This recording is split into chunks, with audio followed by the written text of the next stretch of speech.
किसी भी प्रकार की आपदाओं से ऊपर उठकर अपनी यात्रा को अविरत रखने की स्वाभाविक प्रकृति के अनुसार नीलकंठवर्णी बढ़ चले विश्व के सबसे ऊंचाई पर स्थित प्रदेश तिब्बत में।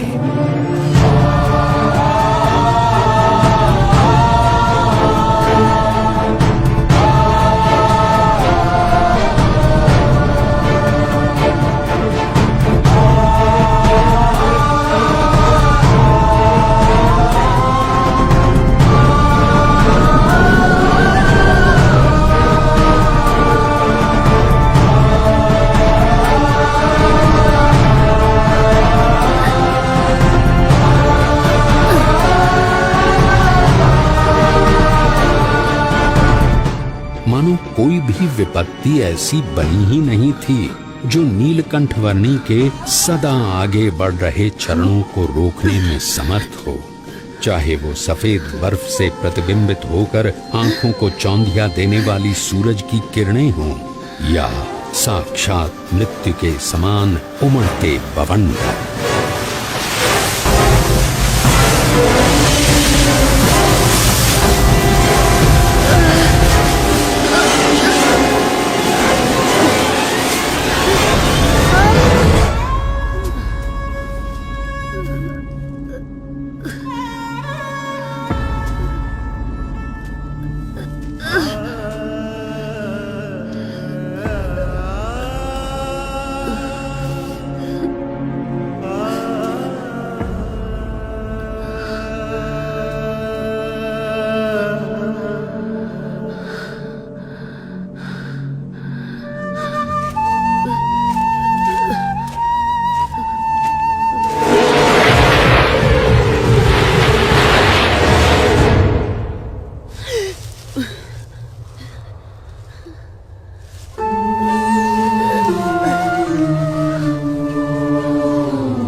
नीलकंठवर्णी ने अपनी यात्रा को जारी रखा हिमालय के शिखरों से भरे हुए प्रदेश तिब्बत में।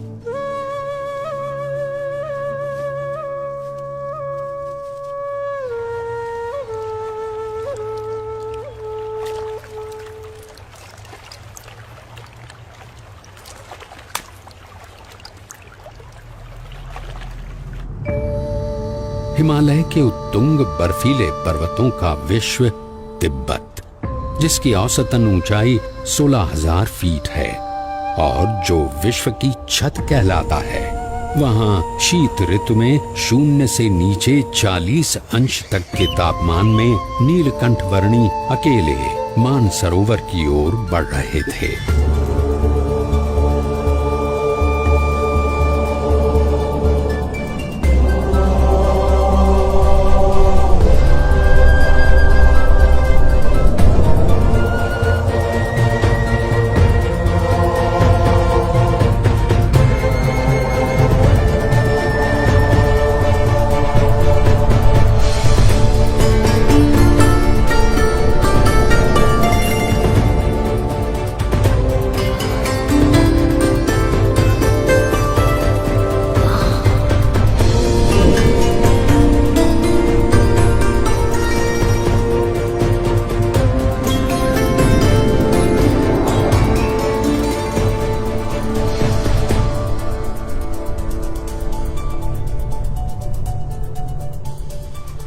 परमात्मनि यो रक्तो विरक्तो अपरमात्मनि।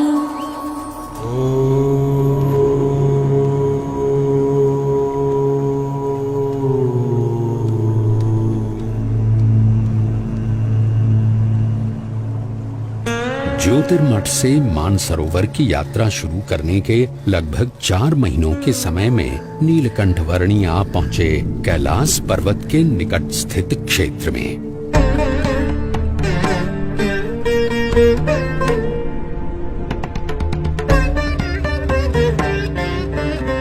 लगभग 21,700 फीट ऊंचे कैलाश पर्वत की तलहटी में राक्षस ताल सरोवर के निकट लगभग 15,000 फीट की ऊंचाई पर स्थित विश्व के सबसे ऊंचे मीठे जल के सरोवर मानसरोवर पर नीलकंठ वर्णी आ पहुंचे।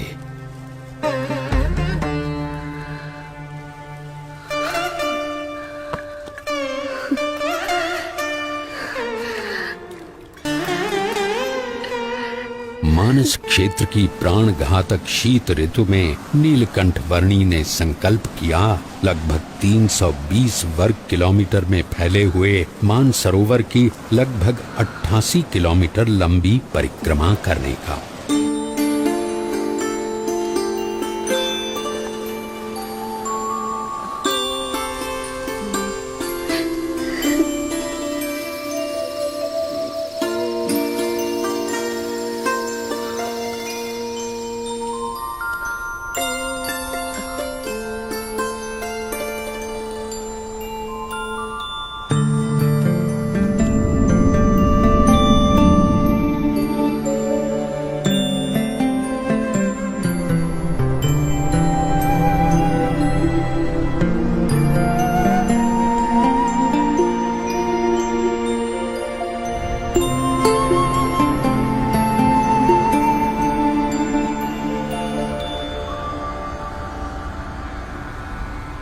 धर्म नियम और भक्ति क्रियाओं के पालन में कोई भी समझौता न करके नीलकंठ वर्णी मुमुक्षु मात्र के लिए जैसे एक उदाहरण प्रस्थापित कर रहे थे।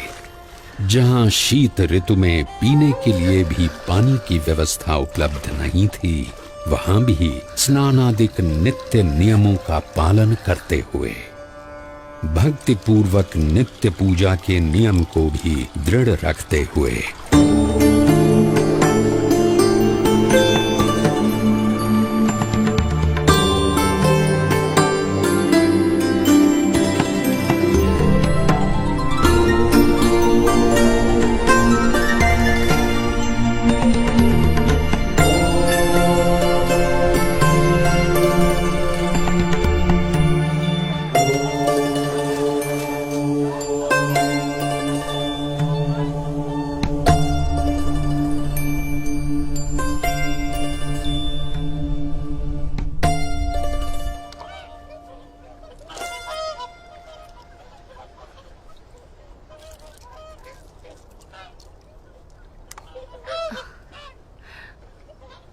इस जन्म में आप सब हंस हैं और अगले जन्म में आप मेरे परम हंस बनेंगे। इस जगत में साधुत्व के जो परम विशिष्ट आदर्शों का सृजन होगा, उसका आप सब हिस्सा बनोगे। पश्चिम दिशा में मुमुक्षु मेरी प्रतीक्षा में है। भविष्य में वहां मेरा कार्य क्षेत्र होगा। समय आने पर आप सबको वहां मनुष्य जन्म मिलेगा। मैं वहीं आपको मिलूंगा।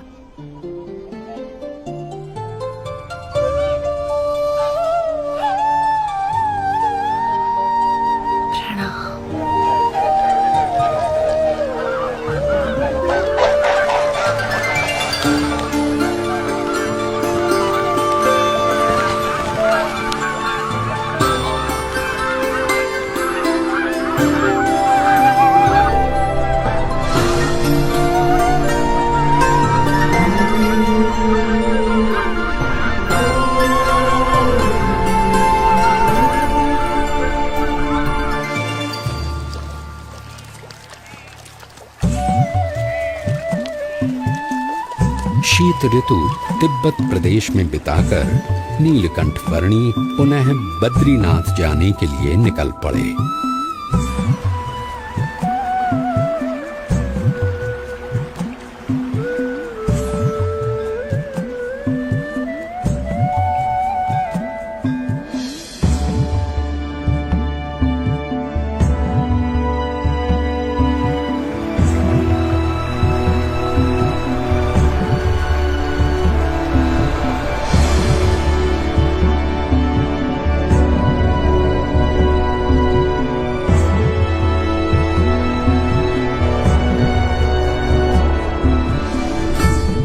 अलकनंदा नदी के किनारे स्थित बद्रीनाथ में नीलकंठ वर्णी पुनः आ पहुंचे।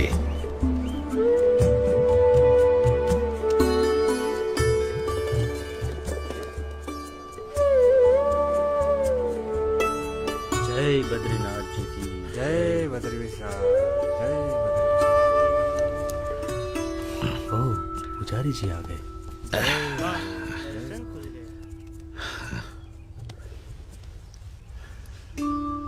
नमो नारायण, नमो नारायण। जय बद्रीनाथ पुजारी जी।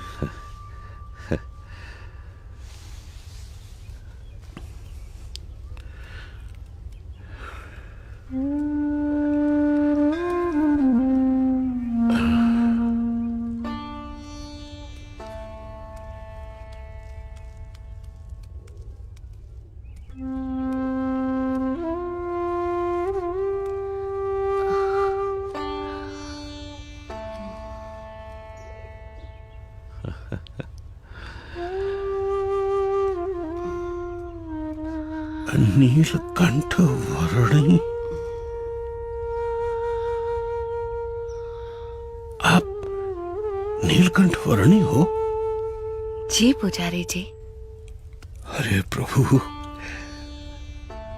जब भी आपको याद करता था तब चिंता होती थी कि आप किस हाल में होंगे, जीवित भी होंगे या नहीं। जाते समय मैंने आपको कहा था ना कि मैं आपसे फिर मिलूंगा, सो आ गया। परंतु आपका शरीर?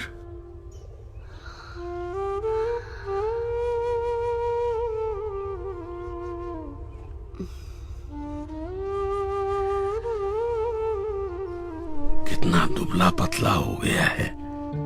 चलिए, सबसे पहले कुछ अन्न ग्रहण कर लीजिए। आइए प्रभु, पधारिए।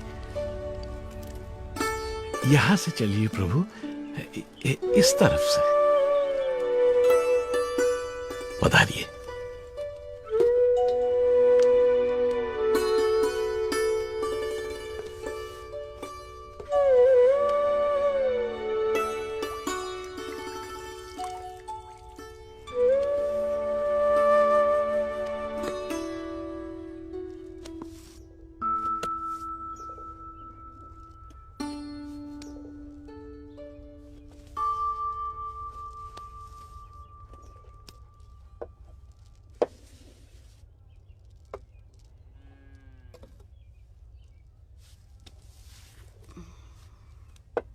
मानसरोवर जाने से पहले अंतिम भोजन आपके वहां ज्योतिर्मठ में किया था, और वहां से लौटकर प्रथम भोजन भी आप ही के यहाँ कर रहा हूं। अकल्पनीय। वहां ऊपर 6 महीने तक आप क्या खाकर जीवित रहे?